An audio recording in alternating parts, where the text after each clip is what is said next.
Sejam todos bem-vindos ao programa Saber Direito.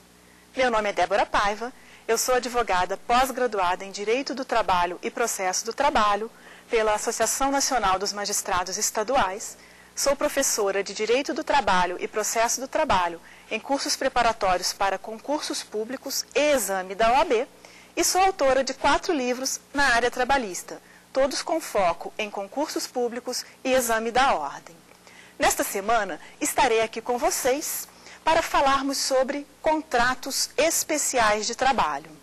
Serão 5 encontros, no qual falaremos da relação de emprego e da relação de trabalho entre pais e filhos, cônjuges e companheiro. Falaremos também do contrato especial de trabalho do médico, falaremos do contrato especial de trabalho do índio, do pastor, do padre, da mãe social. Estudaremos o trabalho rural e, por fim, na nossa 5ª aula, estudaremos o teletrabalho e o trabalho a domicílio, no qual analisaremos as diversas correntes doutrinárias e jurisprudenciais sobre o assunto. O e-mail do programa é saberdireito@stf.jus.br. Qualquer dúvida, basta acessar então, repetindo para você, saberdireito@stf.jus.br. Vamos então dar início à nossa aula de hoje. Antes de falar propriamente se os parentes, os pais e os filhos, os cônjuges ou companheiro, podem ter uma relação de emprego, eu vou estar tecendo para vocês quais são os elementos que a gente vai usar para estar configurando uma relação de emprego. Então, no direito do trabalho, nós temos 2 institutos: a relação de trabalho e a relação de emprego. A relação de trabalho seria o gênero, do qual a relação de emprego é uma espécie. Então, podemos falar que toda relação de emprego é uma relação de trabalho, mas nem toda relação de trabalho é uma relação de emprego.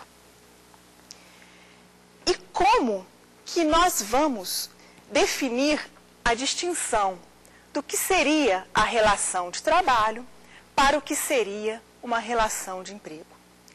Esta definição acontecerá através dos elementos da relação de emprego. Então, qual é a estrutura da relação de emprego? A estrutura da relação de emprego é formada pelos elementos fáticos jurídicos, que são 5, veremos daqui a pouco, e pelos elementos jurídicos formais. Então, elementos fáticos jurídicos da relação de emprego. Nós temos, no entender do jurista Maurício Godinho Delgado, os 5 elementos fáticos jurídicos da relação de emprego são: primeiro, trabalho prestado por pessoa física. Segundo, subordinação jurídica. Terceiro, pessoalidade. Quarto, não eventualidade. E quinto, onerosidade. Então, são os 5 elementos fáticos jurídicos que eu vou explicar cada um deles no decorrer desta aula. Então, relembrando, jurista Maurício Godinho Delgado, trabalho prestado por pessoa física, subordinação jurídica, não eventualidade, pessoalidade e onerosidade. Para a professora Vólia Bonfim Cassar, nós temos como 5 elementos, a professora cita como 5 elementos da relação de emprego. Primeiro, a pessoalidade. Segundo, a não eventualidade. Terceiro, a onerosidade. Quarto, a subordinação jurídica. E quinto, a alteridade. Então, reparem que os 2 juristas, eles foram divergentes apenas no quesito alteridade para a professora Wólia Bonfim Cassar. E no quesito trabalho prestado por pessoa física para o jurista Maurício Godinho Delgado. Então eu vou explicar cada um desses primeiro e depois eu vou nos quesitos comuns dos dois. Então, para a professora Wólia Bonfim, alteridade significa o fato de que o risco do negócio, quem corre é o empregador. E por que isso? Porque o empregador, ele detém o poder de comando, o poder de fiscalização e o poder de ordenar a forma como o trabalho será prestado. Então, é ele que corre o risco do negócio. Por quê? Porque o empregado não vai poder ter descontado em seu salário, por exemplo, se o empregador ele faliu, a empresa faliu, não vai deixar de pagar o empregado, porque o risco do negócio não é do empregado, é do empregador, é ele que está comandando a atividade empresarial. Então, o que a gente tem que prestar atenção é que alteridade significa isso. O empregado põe a sua força de trabalho à disposição do empregador, que vai correr os riscos do negócio. O jurista Maurício Godinho Delgado considera também que há essa alteridade, só que ele não a descreveu como um requisito básico da relação de emprego. Ele cita quando vai falar de onerosidade, da contraprestação. Então, vimos a primeira divergência, que seria nessa questão. Agora, vamos falar então do primeiro quesito do professor Maurício Godinho Delgado, que é trabalho prestado por pessoa física. O empregado é sempre pessoa física ou natural. Um empregado jamais será pessoa jurídica. Então, por isso que o professor Maurício Godinho fala trabalho prestado por pessoa física. O empregador pode ser tanto um empregador pessoa física, quanto um empregador pessoa jurídica.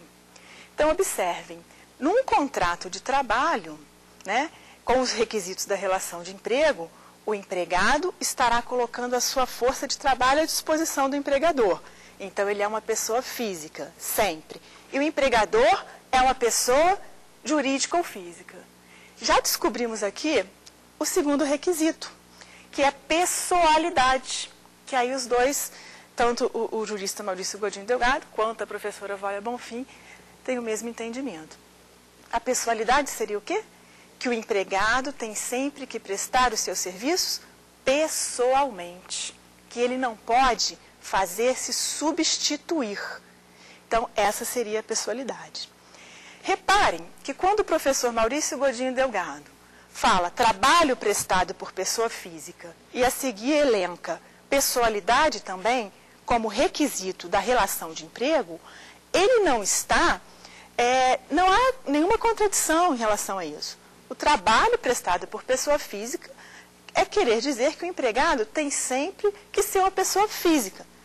O quesito pessoalidade já fala em relação à substituição, ou seja, o empregado tem que prestar pessoalmente os seus serviços para ser considerado empregado.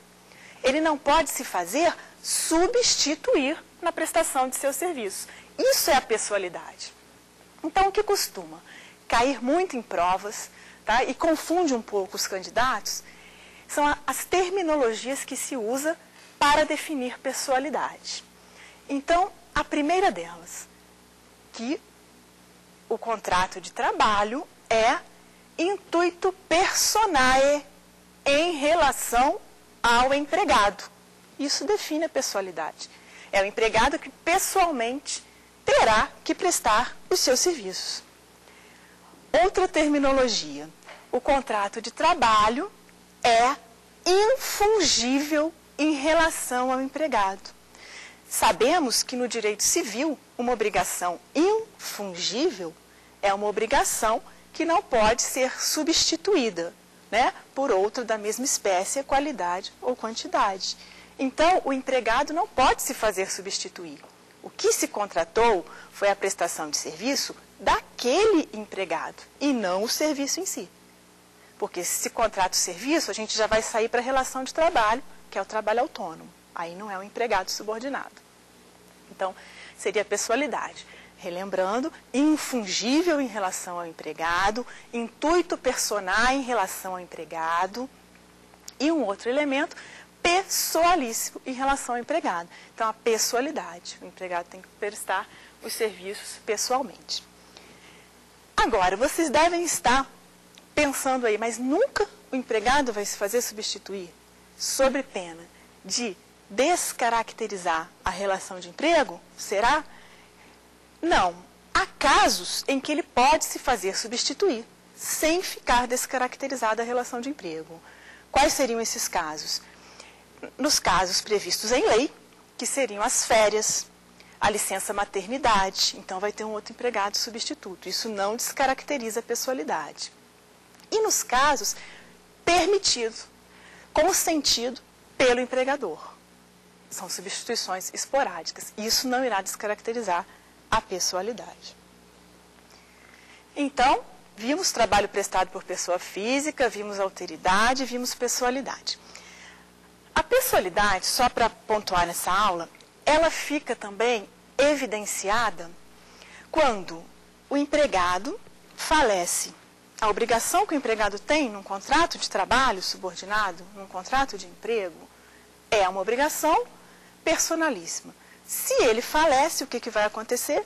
O contrato vai se extinguir pela sua morte, porque era pessoal. Ao passo que, em geral, se o empregador é quem falece, o contrato continua, porque temos o princípio da continuidade da relação de emprego, que é uma presunção favorável ao empregado. Então, passando agora para o quesito da onerosidade. No quesito da onerosidade, seria o seguinte, que o trabalho, o empregado coloca sua força de trabalho à disposição do empregador. Mas não é graciosamente, ele recebe por isso. Há que se ter uma contraprestação salarial.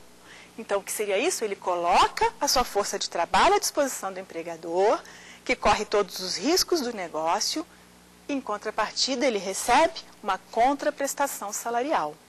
Isso é onerosidade. Agora, a questão que se tem é saber em que ponto que a gente vai considerar a onerosidade.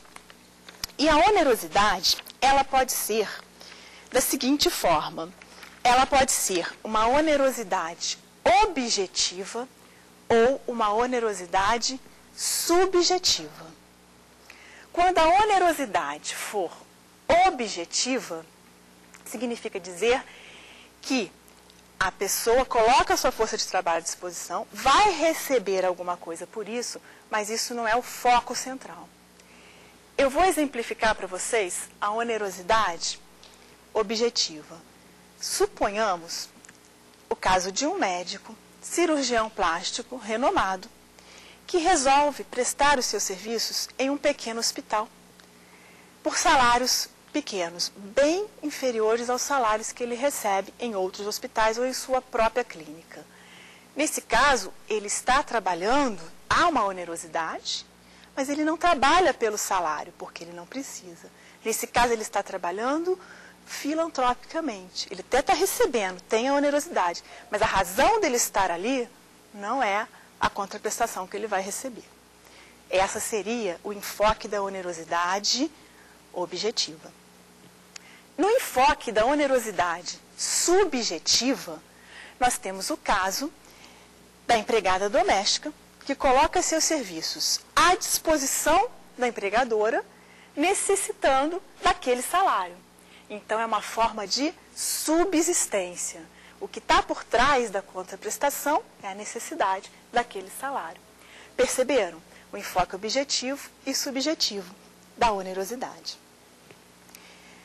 Se não tiver onerosidade no contrato de trabalho, a gente vai ver que ele não vai poder ser um contrato de trabalho nos moldes do artigo 442 da CLT, um contrato de trabalho subordinado, como é chamado, ou seletista, como é chamado na prática.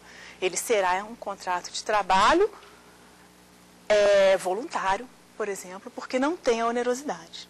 Então, já vimos, trabalho prestado por pessoa física, alteridade, pessoalidade, onerosidade.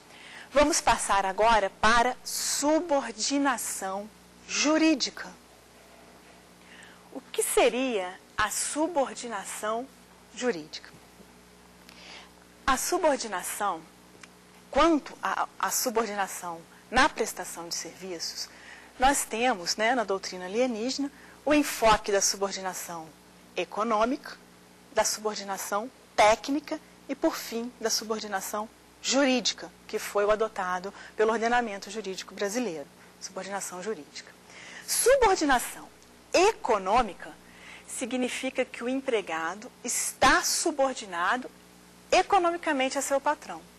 Então, ele está ali, a subordinação é porque ele precisaria do dinheiro e ele está subordinado economicamente ao seu patrão. A subordinação técnica significa que o empregado estaria subordinado tecnicamente a seu patrão. Essa subordinação não prosperou no Brasil. Por quê? Vamos voltar ao exemplo do empregado médico. O empregado médico detém toda a técnica da medicina, da cirurgia. O seu patrão não detém aquela técnica. Então, ele está subordinado, tem um contrato de emprego, é empregado, mas não é uma subordinação técnica. Então, é uma subordinação jurídica. É uma ficção de que a subordinação é jurídica. Aí, quanto também à subordinação, nós vamos ter duas classificações, Se formos pegar pelo latim, sub é estar abaixo, Ordinare é ordenar. Então, o empregado estaria abaixo das ordens do seu empregador. Como já falei aqui, o empregador detém o poder de fiscalização, de comando, o poder disciplinar. Então, o empregado estaria abaixo de suas ordens. Como o empregado tem o dever de colaboração, ele não pode descumprir umas ordens de seu empregador, sob pena de ser mandado embora, dispensado por justa causa, seja por indisciplina ou por insubordinação. Indisciplina, quando ele descumpre ordens genéricas. E insubordinação, quando ele descumpre ordens específicas. Então, por ter esta subordinação, ele tem que seguir as ordens do seu empregador. Cuidado, porque isso não significa que o empregado vai ter que seguir todas as ordens emanadas de seu empregador. Nós temos o Instituto do Direito de Resistência, que é o ius resistentiae. O empregado pode se opor às ordens ilícitas, ilegais, que o diminuam, que o humilhem como pessoa, ou até mesmo que o coloquem em grave risco. Aí ele teria esse direito de resistência. Então, a subordinação não quer dizer que ele vai ter que acatar todas as ordens emanadas pelo seu empregador. Então, só exemplificando para vocês, uma ordem ilícita seria o quê? Uma ordem contra a lei. Então, se tivermos um posto de gasolina, um frentista, no qual o empregador manda o empregado pegar colocar lá e adulterar a gasolina, ele não é obrigado a seguir. Isso não vai dar ensejo a uma justa causa. Ordens que o humilhem. Se determinada loja obrigar que sua funcionária, loja que venda biquínis, trabalhe de biquíni, ela não é obrigada. Aí são dois contratos diferentes. Se a loja quiser um modelo para os seus biquínis, que contrate uma modelo, trabalhadora autônoma, freelancer. A empregada não tem essa obrigação. E, quanto a ordens que o coloquem em grave risco, se o empregado, o patrão, muitas vezes, ele não está vendo onde o seu empregado está prestando serviços. Então, por exemplo, um motorista de caminhão que tem que fazer determinadas entregas, e a entrega é num local que não dá para subir, um morro, alguma coisa que vai colocar em risco, o caminhão poderá tombar e tudo, se ele voltar para a empresa sem fazer essa entrega, o empregador não pode mandá-lo embora. Essa ordem estava colocando esse motorista em grave risco. Tá? Então, vimos as nuances do direito de resistência. Passaremos, então, para o enfoque da subordinação jurídica. Então, a subordinação é o estado de sujeição do empregado em relação ao seu empregador. Ela tem uma classificação como subordinação direta e subordinação indireta.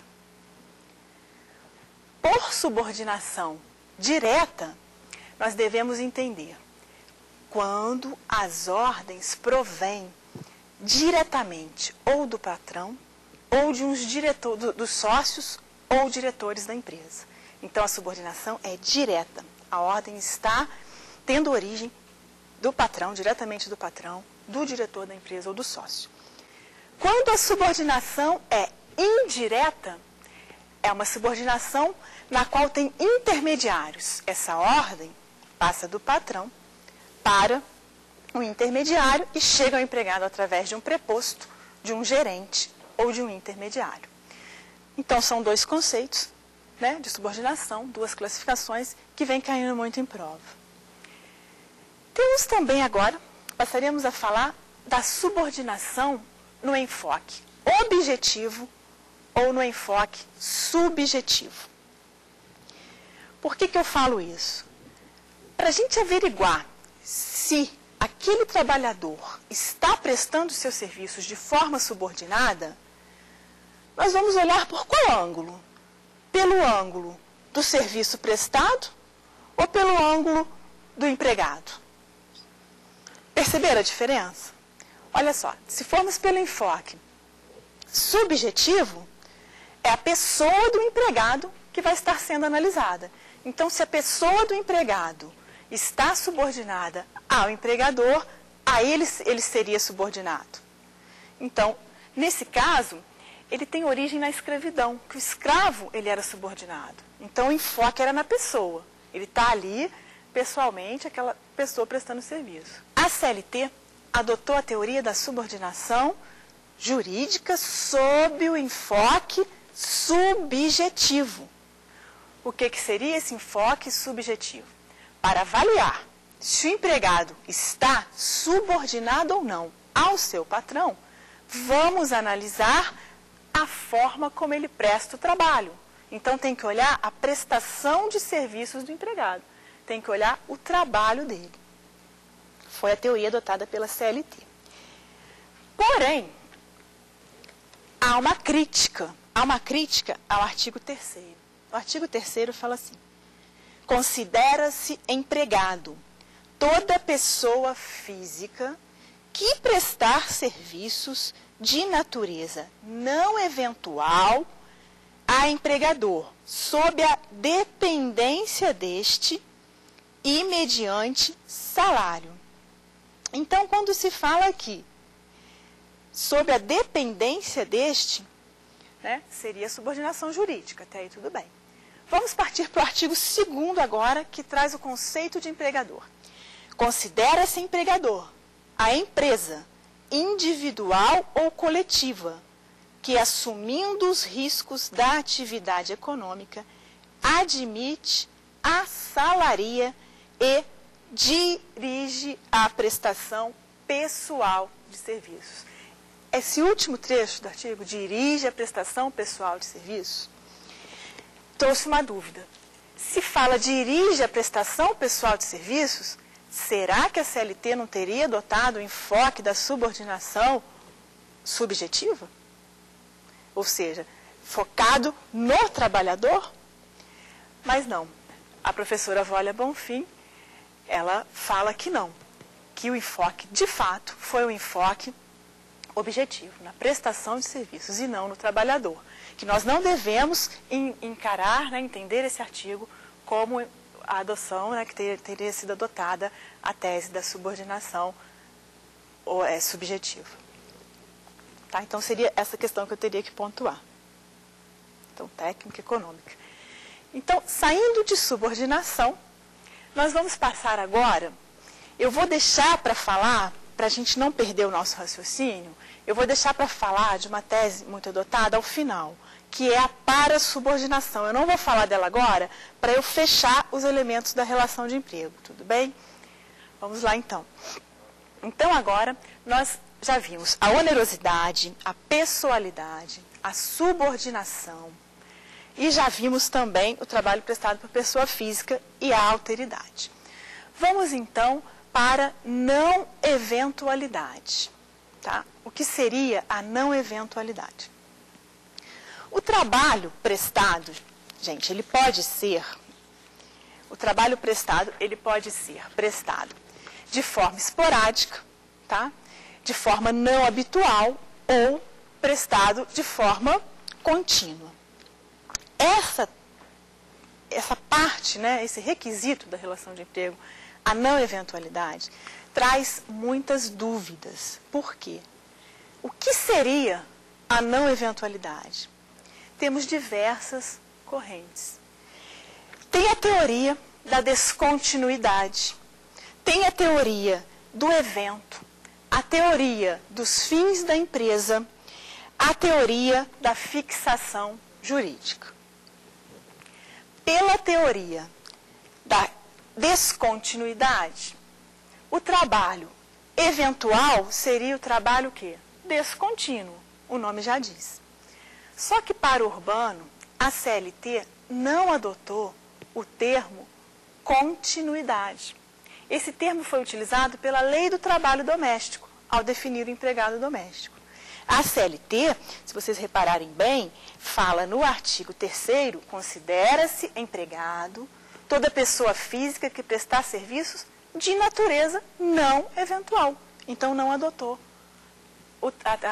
a corrente que diz descontinuidade, né, que seria descontinuidade. Então, adotou não eventual.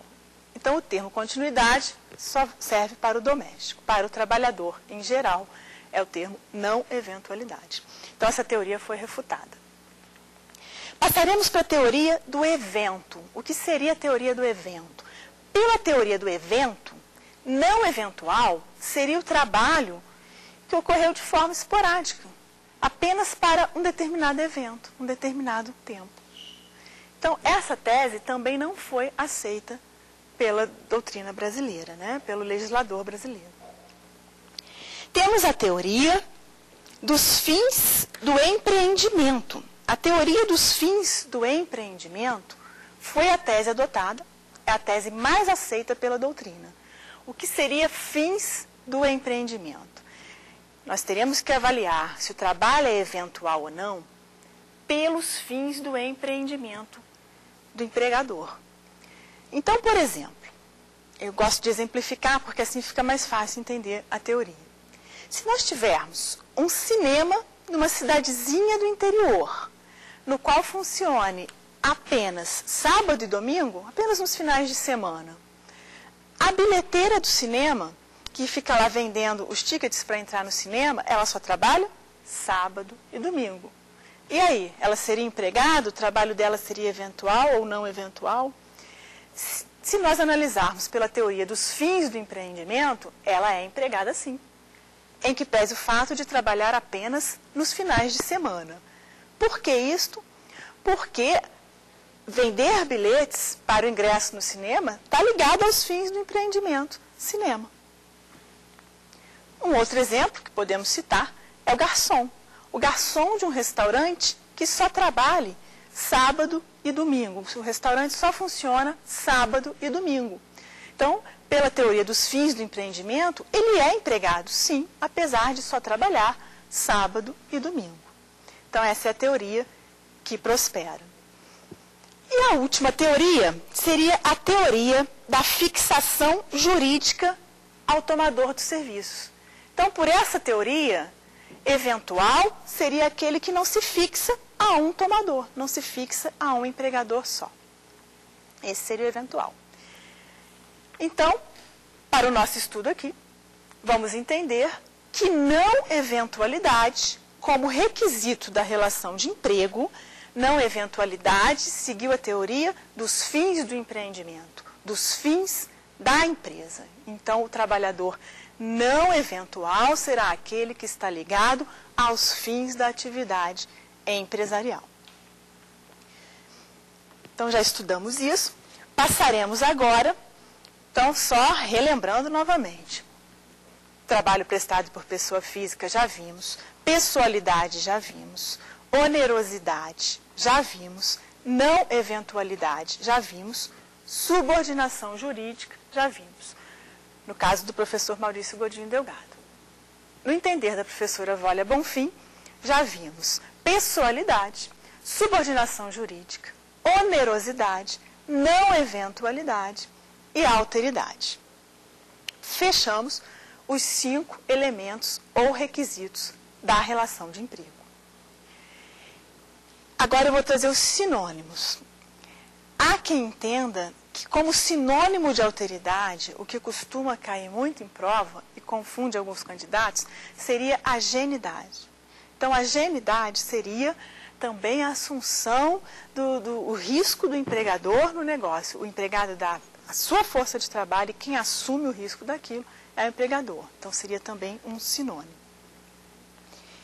E outra coisa, uma pergunta que eu vou fazer para vocês, mas depois mais ao final da aula. Antes, deixa eu fechar só com os elementos, então, jurídicos, fáticos jurídicos da relação de emprego. São esses 5 que nós vimos.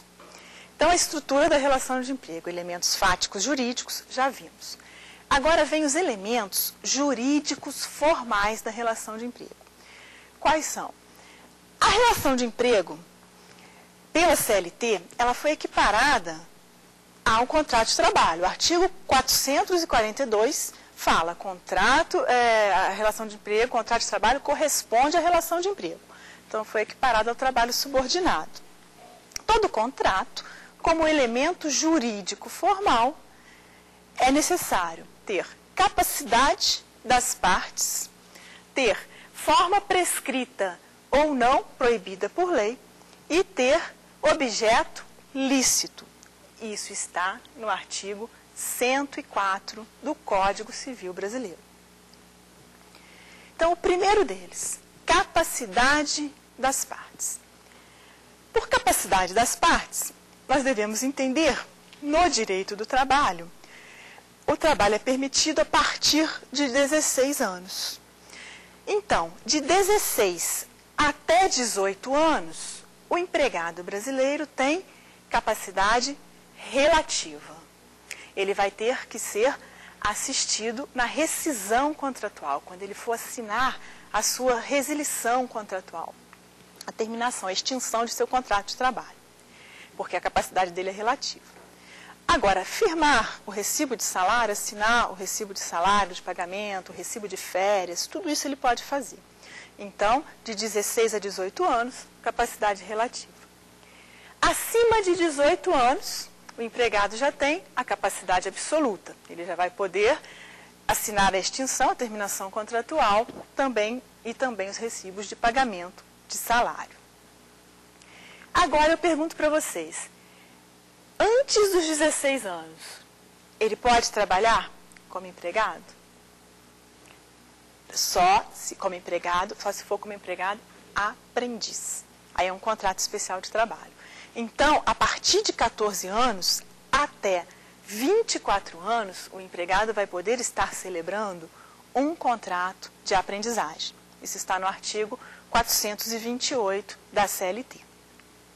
Então, de 14 a 24 anos, se for portador de deficiência, pode passar dos 24 anos, aí não teria o limite de idade. Então, já vimos a capacidade da parte. Dentro de capacidade, esse quesito idade pode ser um pouco diferente. A gente vai estudar na nossa 4ª aula a mãe social e o índio. Então, a mãe social, a gente sabe que tem uma lei especial que exige a idade maior de 25 anos. E o índio, para ele ser integrado, a gente vai ver depois, ele tem que ter 21 anos. Então, a capacidade está aí. Quanto à forma prescrita ou não proibida em lei, a forma no direito do trabalho, ela é livre. O contrato de trabalho pode ser escrito ou verbal, não tem problema algum. Há algumas exceções no direito do trabalho, no qual o contrato terá que ser obrigatoriamente escrito, como o do artista, o do atleta, o do aprendiz. Mas isso é porque temos uma lei especial que fala isso. Em geral, ele pode ser tanto escrito quanto verbal. Em relação ao objeto lícito, esse é um ponto muito interessante no direito do trabalho. Porque um contrato de trabalho, ele tem que ter o objeto lícito. E neste tema, os doutrinadores fazem a distinção entre o que é um objeto lícito e o que é um objeto proibido. Então, objeto lícito seria aquele que é permitido por lei. Então, nesse caso, pode-se celebrar um contrato de trabalho. Objeto proibido, o objeto é proibido por lei, mas não vai acarretar no direito do trabalho a nulidade, porque no direito do trabalho os efeitos da nulidade são diferentes do direito civil. Então, eu vou exemplificar para ficar mais claro para vocês. Se eu tenho um contrato de um apontador de jogo do bicho, o apontador, o jogo do bicho, não é uma atividade lícita. Então, o apontador do jogo do bicho, que pede declaração de um vínculo de emprego na justiça, o contrato dele vai ser nulo. Por quê? Porque o objeto é ilícito. Então, ele não vai ter direito a nada. Tá? O efeito seria esse. Agora, se eu tenho um contrato com um menor de idade, menor de 16 anos, é um trabalho proibido. Mas o menor, de repente, está exercendo uma atividade que é lícita. A questão ficou na capacidade, na idade dele. Aí o contrato, claro que será nulo, mas ele vai ter os direitos, porque você não vai poder beneficiar a própria torpeza do empregador. O empregador não pode colocar um menor de 16 anos para trabalhar, quando esse manda embora, não paga nada, ele ingressa na justiça, né, assistido por sua mãe, e não vai receber nada porque é um contrato, um trabalho proibido. Ele alega, a idade dele não era para trabalhar. Não, aí ele vai receber porque a força desenvolvida dele de trabalho não vai ser devolvida, a força que ele despendeu. Tá? Então, seria o trabalho proibido que ele não tem o objeto ilícito. Um outro exemplo também, né, seria, no caso, o exemplo, dentro de objeto lícito e ilícito, seria o exemplo das prostitutas, que trabalham na casa de tolerância. Então, as prostitutas que trabalham na casa de tolerância, que seria aquela casa de prostituição, o objeto, a atividade, não é reconhecida. Então, é uma atividade ilícita. Então, elas não podem reclamar um vínculo de emprego com o dono do empreendimento, porque trata-se de uma atividade ilícita. Agora, a doutrina faz a distinção em relação a outros trabalhadores. Então, o garçom, que trabalha na casa de tolerância, a empregada doméstica que trabalhe lá, ou até mesmo uma faxineira que trabalhe mais de 3 vezes por semana, vai ser considerada empregada. Então, nesse caso, dissociou da atividade do empregador. A atividade que é ilícita é a prostituição, não é faxina. Faxina não é ilícito. Então, ela vai ter o direito, apesar de trabalhar numa casa de tolerância. Então, esse seria um exemplo de atividade, objeto lícito e ilícito. Outro exemplo que podemos citar, que eu vou citar esse exemplo mais na aula dos médicos, mas já vou adiantar para vocês. Se nós tivermos um médico que trabalhe, ele não tem o CRM, ele cursou até o penúltimo ano, não terminou, mas ele tem conhecimentos médicos e ele está no hospital contratado como médico empregado. Ele está trabalhando lá. O contrato dele tem um objeto ilícito. Por quê? Porque é crime o exercício ilegal da profissão. Então, ele não vai poder ter os direitos reconhecidos. Então, dentro de objeto lícito e ilícito, seria isso que eu teria a considerar. Então, vimos que a relação de emprego, ela é uma espécie do gênero relação de trabalho. Esses elementos jurídicos formais e elementos fáticos jurídicos têm que estar presentes de forma concomitante. Se faltar um dos 5 elementos da relação de emprego, o trabalhador não será considerado empregado, porque para ele ser considerado empregado tem que estar presentes os 5 elementos da relação de emprego. Então, por exemplo, no caso que se falte o quesito onerosidade. A pessoa trabalha de forma subordinada, de forma pessoal, ela é não eventual e há um empregador pessoa física que assume, né, lá os riscos do negócio, mas não recebe. Ela trabalha de forma graciosa. Faltou onerosidade, ela vai ter uma relação de trabalho, que seria o trabalho voluntário, mas não vai ter uma relação de emprego. Aí, a dúvida que fica é saber quando que a relação de emprego será evidenciada. Porque no direito do trabalho, ele pode ser o contrato de trabalho, que é a relação de emprego, tanto de forma escrita, como de forma verbal, como tacitamente. Então, se o empregado começa a prestar o serviço, não assina um contrato de trabalho, ele vai poder ter a relação de emprego, vínculo de emprego considerado? Vai, se ele provar na justiça que ele trabalhou com a presença daqueles 5 elementos. Mas a dúvida que fica é em relação a saber se um contrato cai para a relação de trabalho autônomo ou se cai para a relação de emprego. Porque há muita fraude nisso aí. Sabemos que, se não tiver a subordinação jurídica, o trabalhador não será empregado. O que ele será? Um trabalhador autônomo. Então, não sendo empregado, ele não vai ter todos os direitos trabalhistas. Sabemos que, se não tiver o requisito onerosidade, o trabalhador também não será empregado, será voluntário. Se não tiver o requisito não eventualidade, o trabalhador não será considerado empregado, será considerado eventual. Como que a gente vai aferir isso? Através do princípio da primazia da realidade. É um princípio muito importante que se aplica ao direito do trabalho, muito abordado em provas e concursos públicos. O princípio da primazia da realidade tem a seguinte gênese. O que vai prevalecer são os fatos como o trabalho é prestado, e não a forma, não os documentos. Então, não basta eu falar, ele não é empregado porque ele tem um contrato de sociedade. É uma sociedade, ele corre o risco do negócio. Se eu, empregadora, obriguei esse empregado a montar essa sociedade para descaracterizar a relação de emprego. Então, isso não vai prevalecer. Se na forma como o trabalho for prestado, ele provar que ele tinha os 5 elementos e que ele não era ele era empregado, o papel, o documento, o contrato de sociedade não prevalece sobre os fatos como esse trabalho é evidenciado. Porque o juiz, o operador do direito, vai aplicar o princípio da primazia da realidade, dando preferência aos fatos, como o trabalho é evidenciado, e não ao simples documento. Então, esse princípio eu vou estar falando em todas as aulas para vocês. Agora, a pergunta que eu faço para vocês é a seguinte. Este princípio, vocês acham que ele se aplica para proteger o empregado somente ou para proteger tanto o empregado quanto o empregador? Vou dar exemplo para ficar mais claro. O empregado, que é... Eu vou no médico de novo, mas aqui o exemplo casa direitinho.